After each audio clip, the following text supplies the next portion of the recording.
Dios quería con él una misión muy especial, como decía al inicio, y es hacerlo un otro Cristo visiblemente, porque un sacerdote, como el Padre Pío, es Cristo, cualquier sacerdote, bueno o malo, es otro Cristo por el hecho de ser consagrado como tal.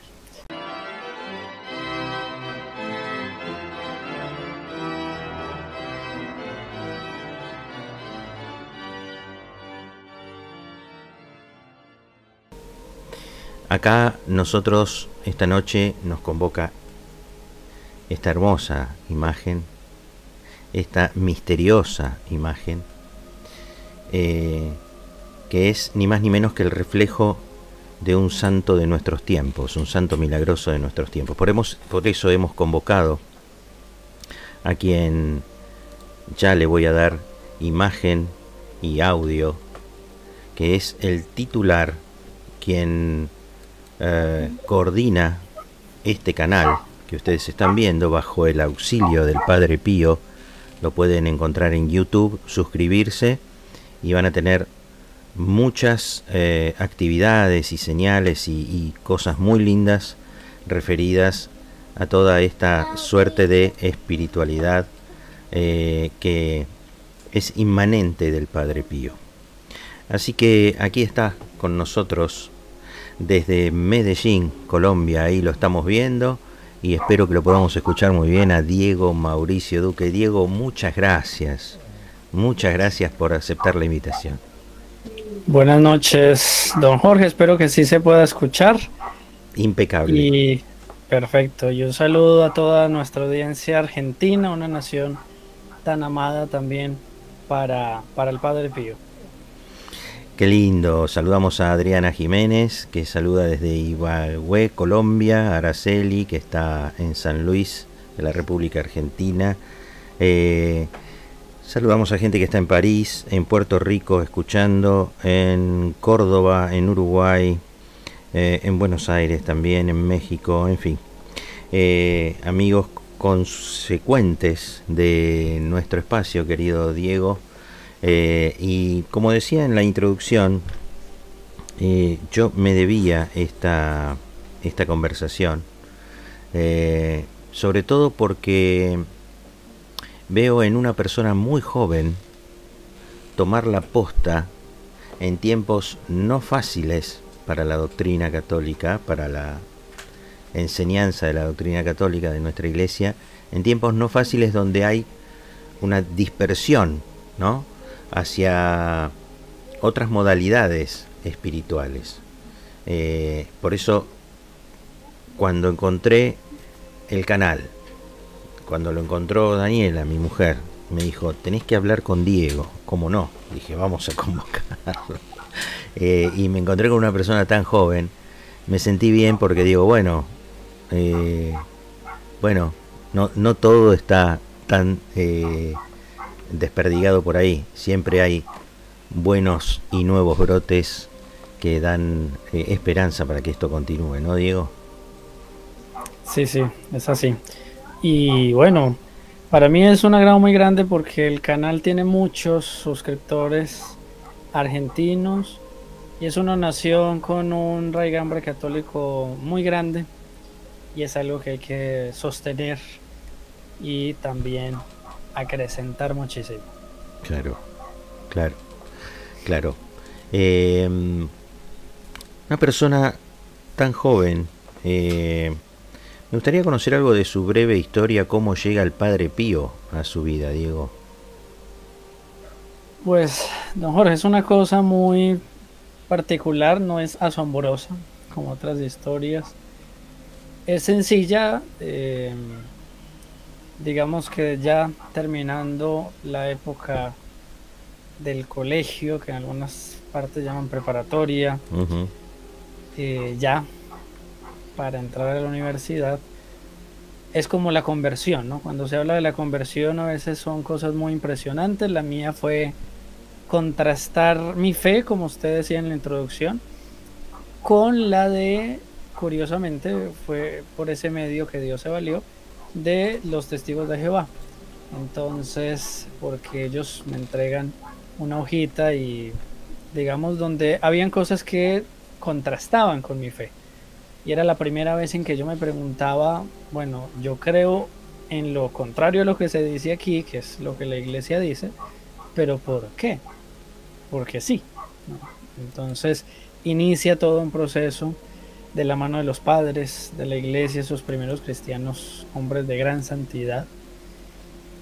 Y bueno, resumiendo muchísimo, al salir de la universidad y encontrarme con que la juventud estaba en otra cosa, en otro pensamiento, tener una mala experiencia en un grupo juvenil, encuentro y conozco a un hombre que va a marcar un antes y un después, que realmente fue un hombre que con la ayuda de Dios en algún futuro será elevado también a los altares, que es un brasilero muerto en olor de santidad en 1995, que es el profesor Plinio Correa Oliveira. Ujú. Y ese encuentro es decisivo porque conozco la fe en más profundidad aún y vivirla, no solamente decir soy católico, sino soy católico militante, es decir, que así como nuestro Señor manda a los apóstoles y es un mandato para todos, ir a todos los pueblos a predicar el Evangelio. Entonces, eso allí como que se da una marca. Y por las circunstancias del apostolado con Nuestra Señora de Fátima, que era sobre todo una devoción especialísima para el profesor Plinio Correa Oliveira, me encuentro en la situación de tenemos que llegar a muchas personas, como va cambiando el horizonte del mundo y las tecnologías, y algo de eso sé porque eh, estudié esa rama de los sistemas. Entonces decidimos, bueno, abrir un canal de YouTube, entrar a las redes de una manera inteligente. Y bueno, ¿por qué no nos valemos de un santo especial para esta época? Y después de investigar y unas recomendaciones de algunos amigos, el Padre Pío. Pero Ujú. en realidad no era que nosotros nos estábamos valiendo de él, sino más bien él se está valiendo de nosotros. Está bien. ¿Por qué Diego menciona al Padre Pío como un santo especial para esta época? Yo creo, Jorge, que los santos a veces se ven muy lejanos, por allá arriba, como que eso es gente especial que nosotros no podemos llegar a ser, cuando de hecho santo, el apóstol San Pablo dice que él escribe a los santos. O sea, Ujú. todos los bautizados en sí serían santos y somos santos cuando estamos en gracia de Dios, somos santos. Es decir, morimos en ese momento, vamos al cielo y quienes están en el cielo son los santos. Sin embargo, hay santos de altar. Ujú. Entonces, digamos, el Padre Pío lo fue de manera muy especial por una circunstancia. Yo creo que para nadie es un secreto de que estamos en una época en la que el Padre Pío lo resumía con una frase que es el eslogan de nuestro canal y es: la sociedad de hoy no reza, por eso se está desmoronando. Ajá. Y es esa la situación, digamos, del mundo de hoy, la crisis en la juventud, una crisis de confusión en todo lugar, porque político, social, económico, religioso y en la propia alma. No, no Ujú. solo afuera, sino dentro de uno mismo. Y el Padre Pío entonces es suscitado terminando el siglo XIX, va a vivir gran parte del siglo XX hasta el 68 y es un santo especialísimo para nuestra época porque de una manera visible Dios quiso mostrarse, digamos, de nuevo, por así decir, de una manera un poco más visible, ese sufrimiento y ese acto de amor que Él dio por nosotros, que es morir en la cruz. Entonces, hacerlo de una manera un poco más visible Ujú. en el Padre Pío. Está muy bien. Em, el hecho de que se rece menos tiene que ver con desvíos de la feligresía o tiene que ver con descuido de la iglesia hacia la feligresía, querido Diego? Del clero. Del clero. En- exacto, porque Del la clero. iglesia, digamos, somos Somos todos los todos, cristianos exacto. y no solamente nosotros aquí, sino en el cielo y en el purgatorio también está la Ajá. iglesia, menos en el infierno. Pero yo diría que la respuesta con el Padre Pío es evidente. Es un descuido de la jerarquía del clero Ujú. y obviamente, digamos, eso tiene sus consecuencias en los fieles. Entonces, ese relajo que se da en los pastores tiene sus consecuencias en los fieles y tristemente hoy día, en medio de tantas cosas que suceden, pues digamos, los fieles están entre escandalizados, abandonados, huérfanos o a veces desorientados y no siempre se encuentra como una buena orientación. Entonces, pues el Padre Pío sufrió al punto de que en el confesionario le colocaran micrófonos. Entonces, algo más allá de lo imaginable, precisamente por esto, ¿no? Una persecución que vino desde dentro al Padre Pío, que fue desde el mismo clero. Entonces, yo diría que queda evidente y en el Padre Pío se evidencia también, ¿no? No es algo tan nuevo, pero sí, digamos, se encuentra mucho su raíz en ese siglo en el que vivió el Padre Pío. Sí, sobre todo, claro, las jerarquías del clero que lo cuestionaban, ¿no? Es decir, eh,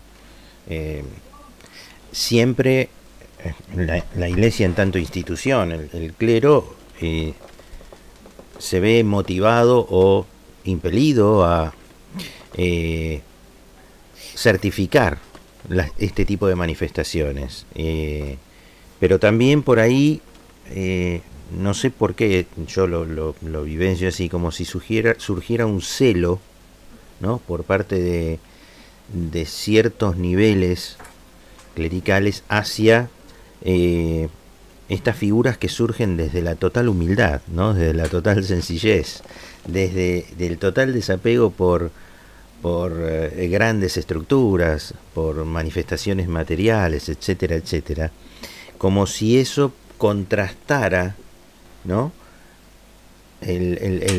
Las dos partes del clero, lo jerárquico con las segundas, terceras o las bases clericales, ¿no? No sé si comparte este tipo de mirada, Diego. En parte, don Jorge, sí, porque la persecución contra el Padre Pío venía de envidias ¿Mm? también, de ese lado, ¿no? Ese fraile por allá, hoy San Giovanni Rotondo, pues es algo donde el Padre Pío murió, es algo diferente a lo que era en ese momento, ¿no? Era un pueblecito, una villa lejana, y bueno, él era franciscano, entonces pobreza, y eso también, digamos, tenía su impacto.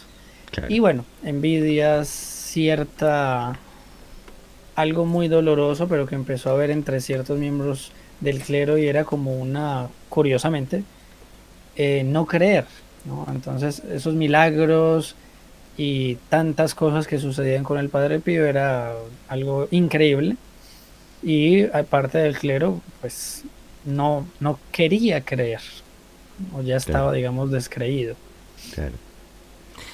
Quien lo canoniza es San Juan Pablo II, ¿verdad? En el 2002, por allí. Sí, el Papa Juan Pablo II lo beatifica y Lo lo beatifica. canoniza.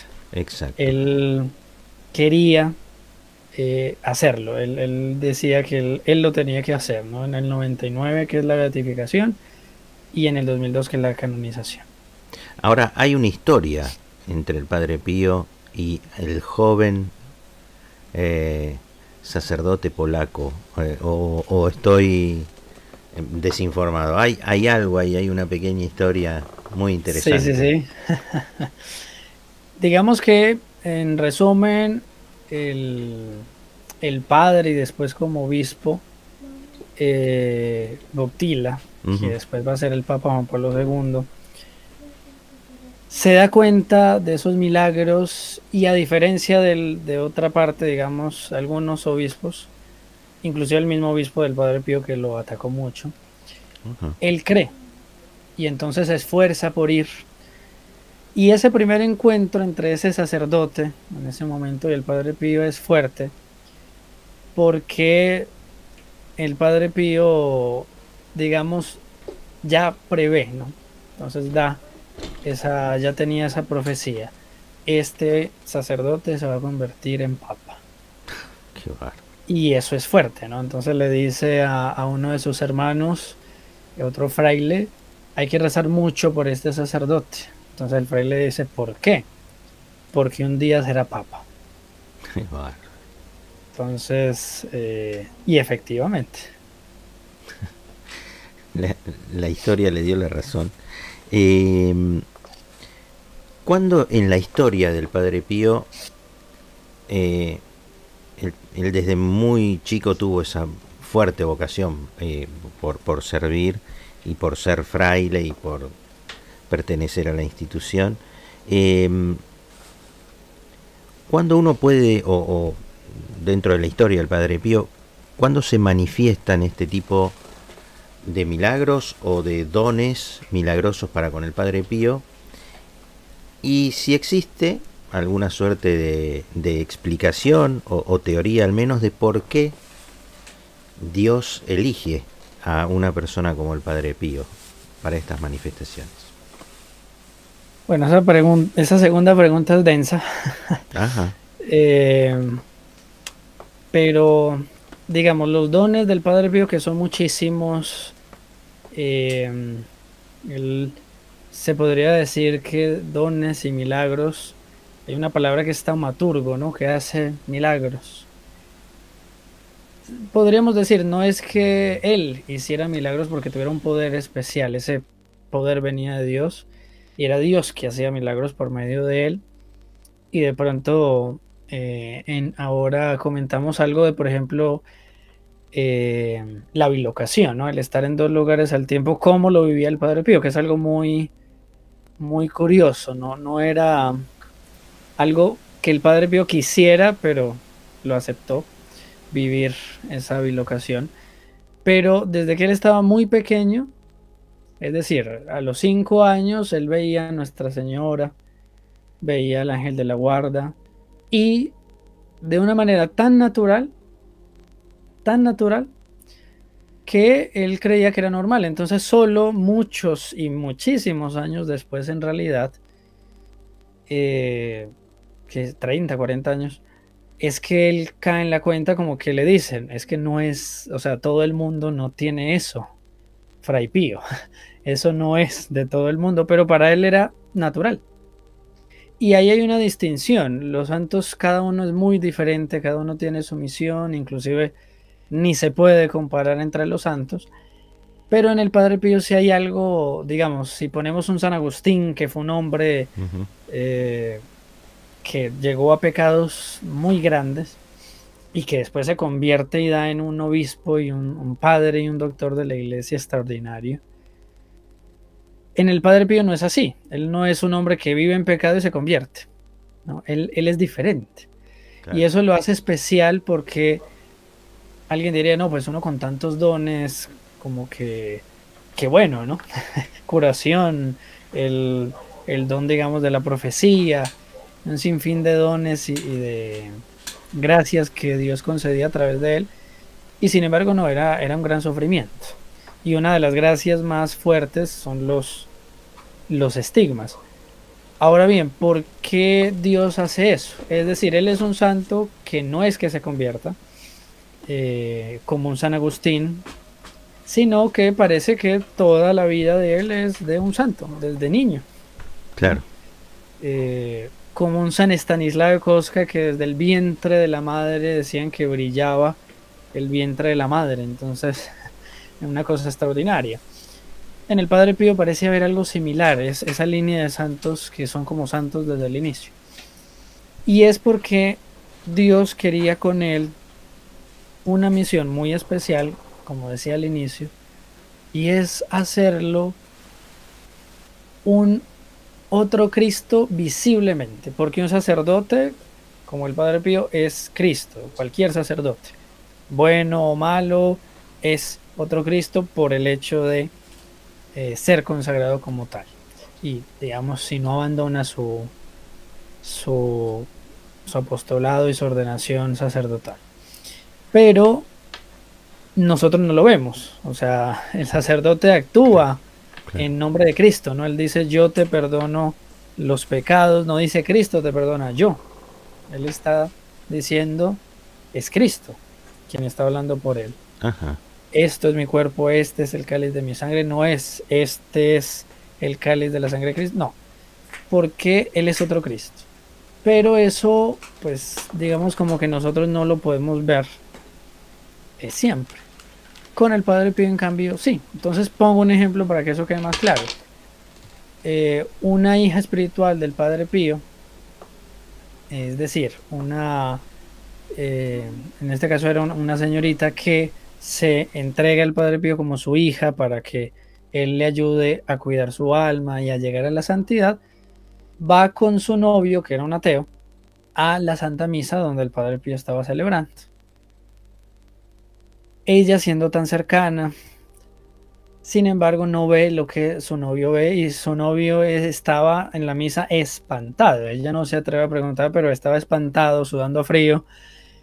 Y es porque en determinado momento, cuando ya termina la misa, porque no podía salir del estupor, le dice, pero ese hombre está sufriendo una barbaridad, porque ¿no lo ves? Mira, tiene la corona de espinas y está todo ensangrentado.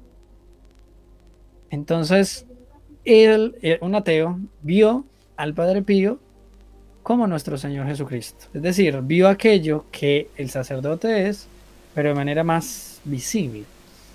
Y eso, digamos, se cuenta a los cientos, esas, digamos, visiones tan extraordinarias, pero lo que acompañó al Padre Pío toda su vida fueron los estigmas, que, Ujú. digamos, es esa parte más visible en la que uno podría decir, pues es nuestro Señor, ¿no? Porque en la historia de la Iglesia hay un cierto debate acerca de San Pablo, pero digamos, saliendo de ahí, es el único sacerdote que ha tenido los estigmas, que son las heridas de nuestro Señor Jesucristo en las manos, en los pies y en el costado. Ujú.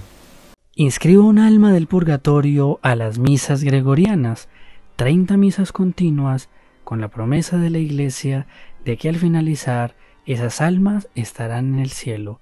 Es la obra de misericordia más grande que podemos hacer. Hágalo a través de nuestra página o llamando a nuestro contact center. Excelente invitado, dice Humberto. Buenas noches, Jorge. Saluda Sandra Zapata desde Colombia. Rafael saluda desde Bogotá. Bueno, hablemos entonces de los milagros en sí. Porque él, siguiendo el hilo de su historia,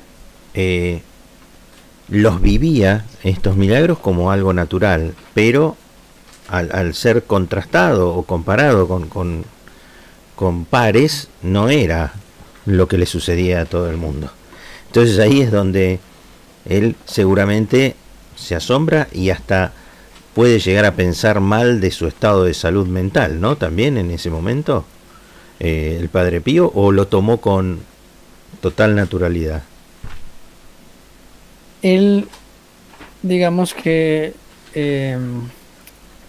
es tentado por el demonio de muchas formas, Claro. pero él nunca duda, digamos, de que eso que Dios le ha permitido, y es que era tan numeroso que, digamos, exteriormente, interiormente, él sabía que Dios estaba obrando a través de él milagros sin números.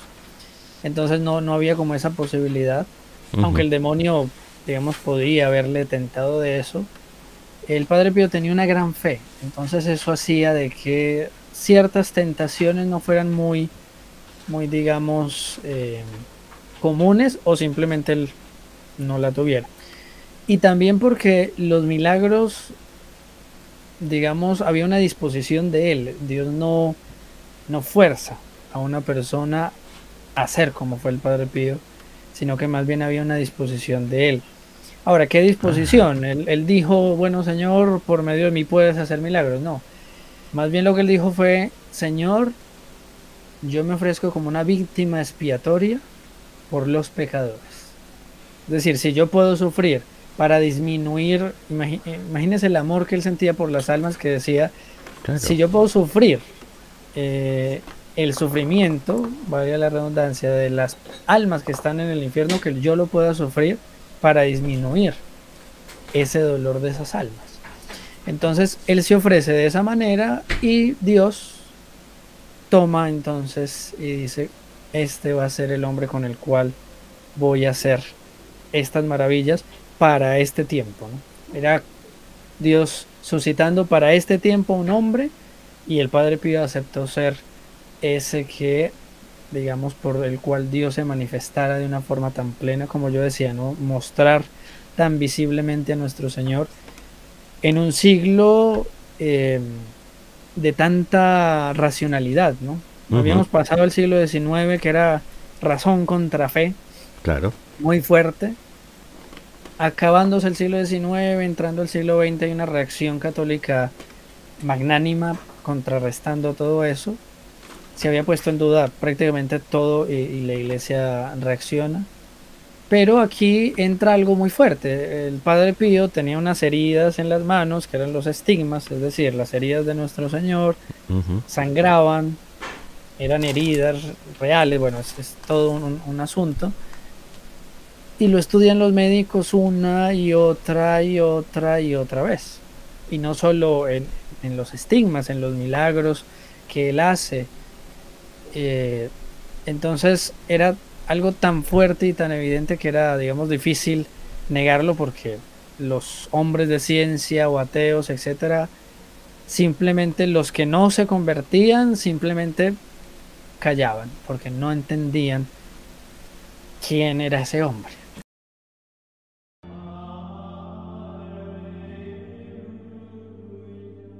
In nome del Padre, del Figliolo e dello Spirito Santo, e così sia. Sia lodato Gesù e Maria.